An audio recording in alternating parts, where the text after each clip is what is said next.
những cái một của dân rong đi có xa thì có thể tộc của tụi thầy nó ló con chú bỏจะป่วยยังเราอยากคุณเนี่ยที่คุณจริงเออเสื้อที่ชีหักกูอ่ะเขาก็ใครเก๋ตัวปัญญาเท่าตัวเขาแรงดูแรงไหนงอรวมบริก็ย่อยใจย่อยตกผู้ทุนไทยเชื่อก้อนเชิงนะจะงานกับตัวอีปวดช่อเนี่ยตัวเจ้าตัวต้องหูมันก็หายล้อตัวผู้สอนเนี่ยโอ้ยเขาก็สับปอกปัญญาตัวเกชิลูเท่าเธอหายนั่นดาวกูยังจะพูดผู้ทุนไทยมีอยู่อย่างนึงหัวยังจะปลุกเลยก็แค่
lên từ xa thì cái lũ giờ giả qua chẳng chính cha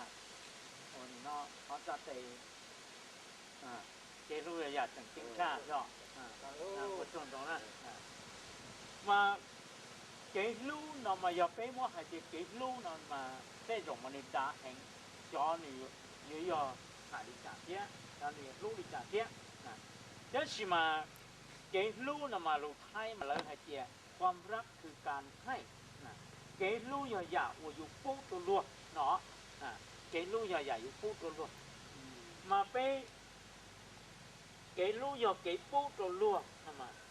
เกรู้นะมาเนี่ยตัวเขาว่าอยู่ชดจะรู้มันให้จอนตรงเตยอย่างก็เจียเกรู้อย่าว่าให้ตรงเตยเกรู้อย่าว่าจีคีนะเกรู้มันจีคีเกรู้นั่นจีรูโซเกรู้นั่นว่าเนี่ยเต่าเก草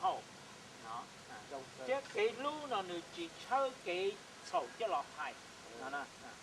มาเส้นเราไม่จะเส้นเกรู้ว่าเขาเนี่ยเนาะไปที่นึงลงตาหูเลยนะมาอุตสาหะตัวไปหาเดียยอลินเตอร์เนาะเกรู้เนาะขออีโอโยสาถามจะจะเป็นลงมาไปรอลูกหายเนาะไปรอลูกหายเขาไปรู้ตัวยี่มาไป有主席叫路啊干机那是叫路啊海我都讲我路跑还得有路啊这样路要跟要那ไปรอลูกหายมันจะไป还得路啊เขาเช้าเราจี还得ว่าอยู่จีอยู่เต็มอยู่เราจีอยู่จีอยู่ตัวป้อนเนี่ยเราจีอยู่ตัวจีนั่นหรออยู่ตัว还得路啊中中这ละหาย要มาไปจอมงเดินมาหนึ่งมวยอีหล่อหลัวที่โชว์จอมลงมาหล่อหลัวเดี๋ยวให้จอต่อให้จอต่อนะว่านี่ยังจะมาจอต่อnó mà dạng cổ lý tiền lo lụt nó mà dạng ít lo lụt giờ có mua chỉ muốn cho là xã chế trong cổ lý chỉ thua hành và nhá thì mà giờ có muốn cho là xã nó ô nhá hay lo lụt nhá thôi nữa chó xã tươi phòng cỏ chó là muốn gì tỏ chứ nào đó哇谢谢mà lo lụt thì chó tỏ nó mà phải của你nó dùng hay phải chỉ chó mà tên lụt你nó chó lùa nó giờ chó lùa hay là lùa lụi tu để rồi dục rong hay thì mình lùa thì dùng rong đó rồi mà giờ ít tu cua tu rong để dù lúc đấy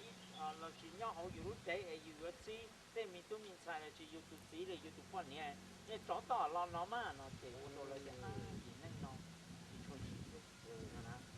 đó rồi mà lo lùa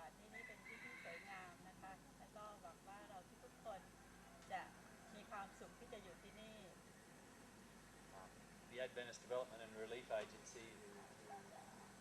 is operating this clinic here, has been in Thailand for about 25 years and has been in this area for about 10 years running this clinic. แอดราประเทศไทยนะคะซึ่งดูแลโครงการนี้อยู่เนี่ยได้ทำงานในประเทศไทยเป็นเวลานานแล้วแล้วก็โครงการนี้สำหรับโครงการนี้นะคะเราได้ทำโครงการนี้มาก็ประมาณ8 ปีแล้วนะคะเกือบ10 ปี The money that helps to run this project comes from a country a long way away called Sweden, who support us here and help us. เรา เงินที่มาช่วยสนับสนุนโครงการเรานะคะมาจากประเทศสวีเดนซึ่งอยู่ไกลมากๆเลยจากเรานะคะแล้วก็เขาได้ให้เงินงบประมาณที่มาจากโครงการนี้ There are many NGOs in Thailand and ADRA is one NGO, but ADRA is different from all of the others. มีองค์กรเอกชนหลายๆองค์กรนะคะที่ทำงานในประเทศไทยแต่แอดรานี่เป็นองค์กรหนึ่งซึ่งที่อาจจะแตกต่างจากองค์กรอื่น ADRA is a Christian organisation and we believe in God and God has told us to help one another. พระเจ้าได้บอกเราเชื่อในพระองค์นะคะเราเชื่อในพระเจ้าที่บอกเราว่าให้เราช่วยเหลือพี่น้องคนที่พี่น้องที่ยากลำบากนะคะเราก็ได้เชื่อฟังพระองค์แล้วก็ช่วยเหลือคนอื่น We believe in a God who cares for every one of us. We believe in a God who knows every one of you here today, each of us here today, knows why you are here. เราเชื่อในพระเจ้าที่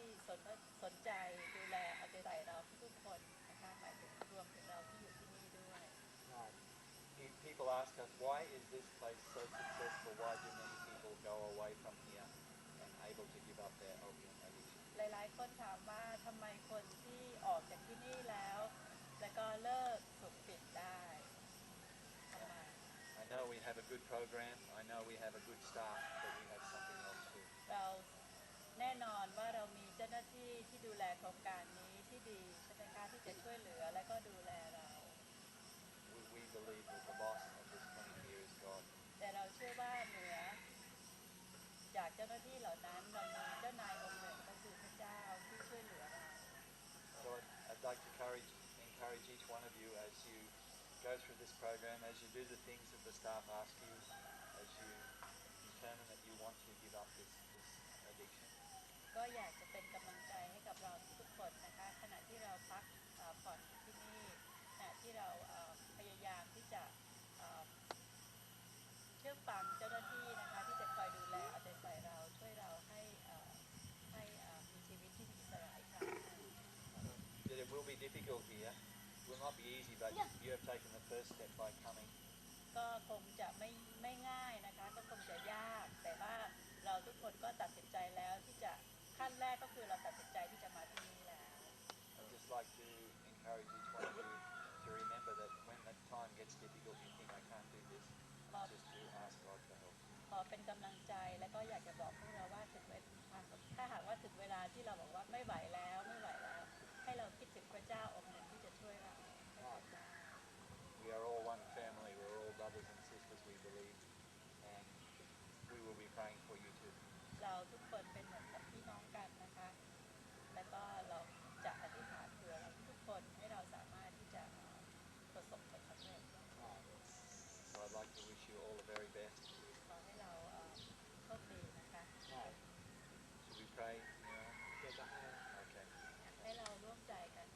อายุเรา นี่105 ปีอันมีเมียตั้งหมดแล้วลูกหลานตั้ง5-6 คนน่ะ ลูกหลานแกจะเหมือนปูแล้ว โอ้แก่แล้ว ลูกใส่ก็เหมือนกันนะ ลูกชายแก่กว่าปูแล้ว อันนี้เป็นหลาน ที่ส่งมานี่เป็นหลาน 100 ปี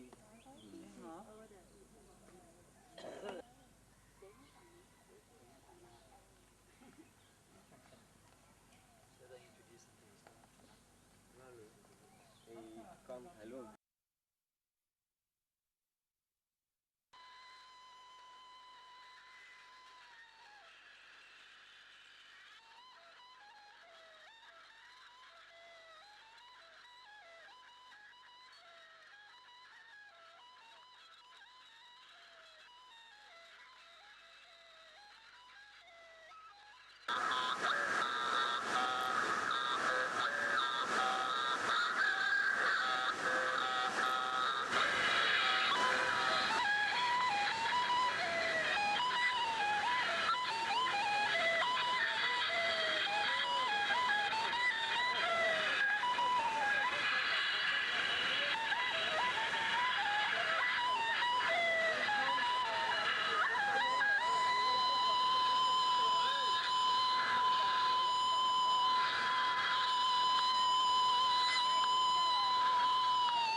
เ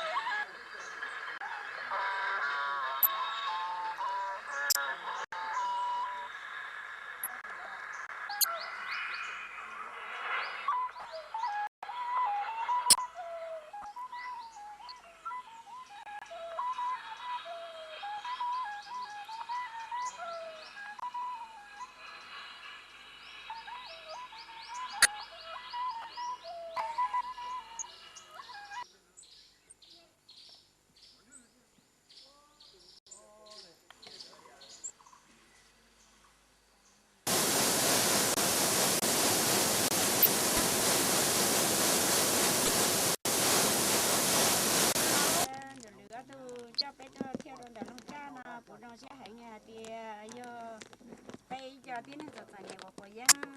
被多着阿土巴拉被阿土谁家被多贴着来着弄干呢可些个